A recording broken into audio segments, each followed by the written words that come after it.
তরমুজের মতো ফালা ফালা হচ্ছে দেশ, বিদ্রোহীদের দাপটে আতঙ্কে বাংলাদেশ। প্রতিবেশী দেশ নিয়ে এমন প্রতিবেদন প্রকাশ করেছে ভারতীয় সংবাদ মাধ্যম আনন্দবাজার পত্রিকা, যেখানে বলা হয়েছে সিরিয়ার মতো দেশের শাসনভার চলে যেতে পারে বিদ্রোহীদের হাতে।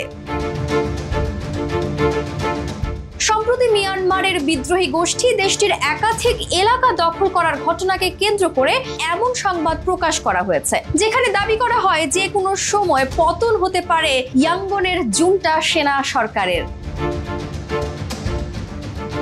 প্রতিবেদনটিতে বলা হয়, গৃহযুদ্ধের আগুনে পুড়ছে পূর্বের প্রতিবেশী। কামান বন্দুকের গোলাগুলির শব্দে নিত্যদিন ঘুম ভাঙছে সেখানকার বাসিন্দাদের। এলাকায় এলাকায় শুধুই ভারী বুটের পদধ্বনি।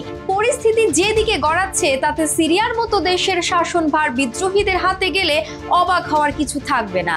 ফলে কপালে চিন্তার ভাঁজ পড়েছে ঢাকার, স্বস্তিতে নেই নয়াদিল্লিও। মিয়ানমারের এমন অস্থিরতায় বাংলাদেশ ও ভারতের মতো প্রতিবেশীদের আক্রান্ত হওয়ার আশঙ্কা করা হচ্ছে। অদূর ভবিষ্যতে দেশটি চরম অনিশ্চয়তার দিকে এগিয়ে যেতে পারে বলেও মত দিয়েছেন বিশেষজ্ঞরা।